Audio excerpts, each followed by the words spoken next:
Hi everybody, I'm Dame Tipperith and I wanted to get together with you this afternoon and show you how to make chicken with roasted grapes. But before I do that, I want to talk to you a little bit about something I found in my bookshelf. This is my original Grand Chef notebook.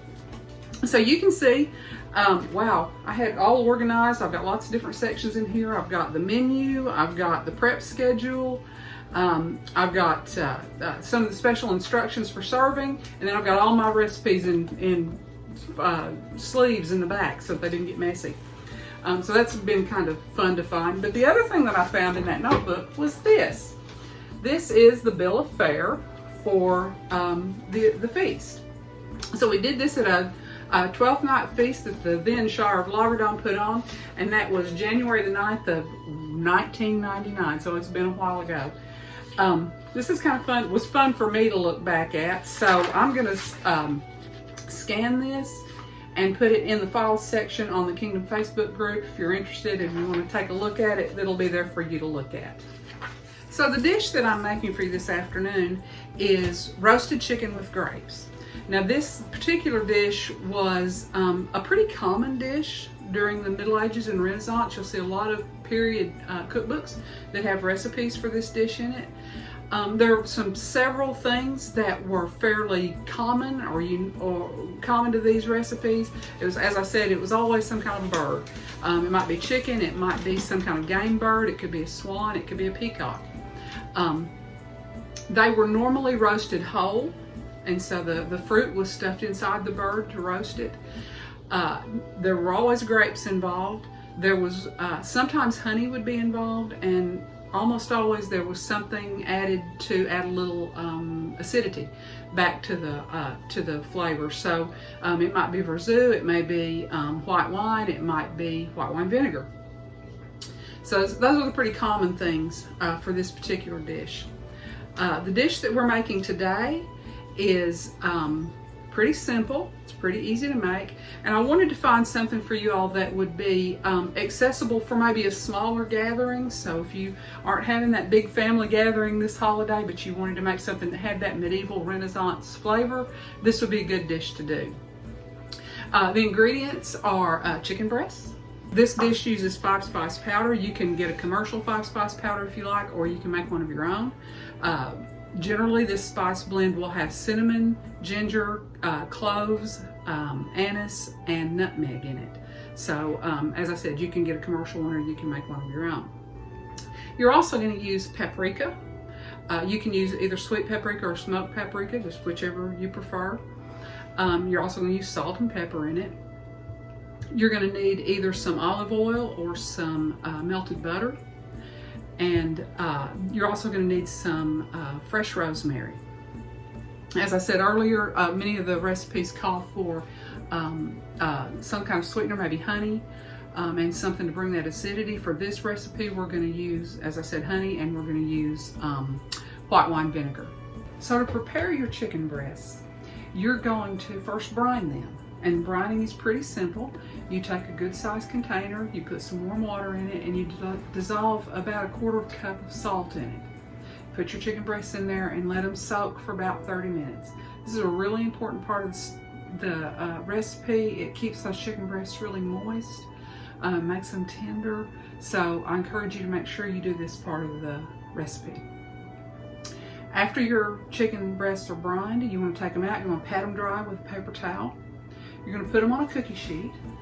You're going to drizzle them with olive oil or your melted butter, whichever one you prefer. Then you're going to sprinkle them with salt and pepper. Make sure you're doing both sides. And you're going to then you're going to sprinkle your 5-spice powder and your paprika over them. Again, making sure you're getting both sides of the chicken breast. Get that step done, you're going to set that aside, and you're going to go on to fix your grapes to put over your chicken breasts. So what I've done here is I've got about 2 cups of grapes. You can cut them all in half if you want to. I like to leave some of mine whole just because I like the way they plump up and they pop open while they're cooking.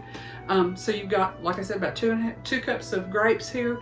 Depending on how many chicken breasts you're making, you may want a few more grapes or a few less. It's entirely up to your taste.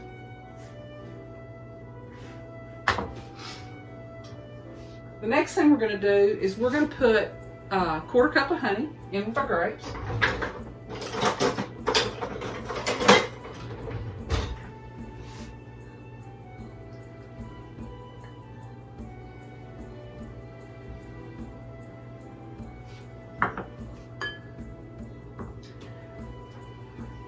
Then we're going to add about a tablespoon of, I'm using white wine vinegar. As I said earlier, you can use regular white wine if you want to. You can use verjuice if you want to, or verjuice. Just whatever's to your taste. And really whatever you might have in your pantry. You're going to stir that up.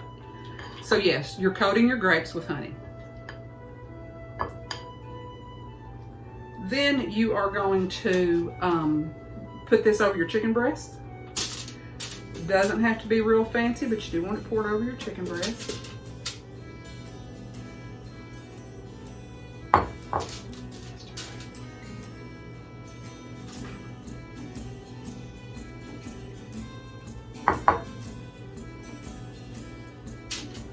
Get them all snugged up around the chicken. And then you're going to put this in your oven for at 450 degrees for 20 to 30 minutes, okay?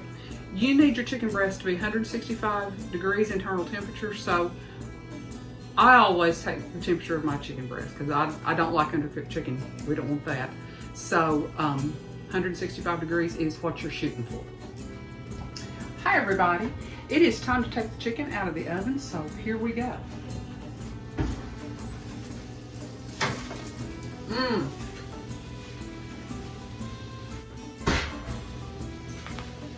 There you go.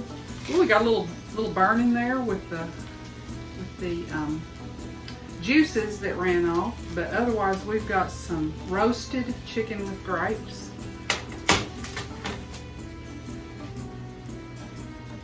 So what you're going to do is you want to tent this with some foil and let it rest for about 10 minutes before you serve it. A couple of different things you can do to serve it.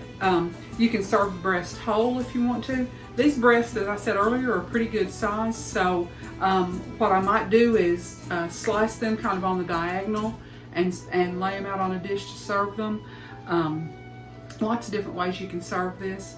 So there you are. I hope you'll try this and I hope you enjoy it.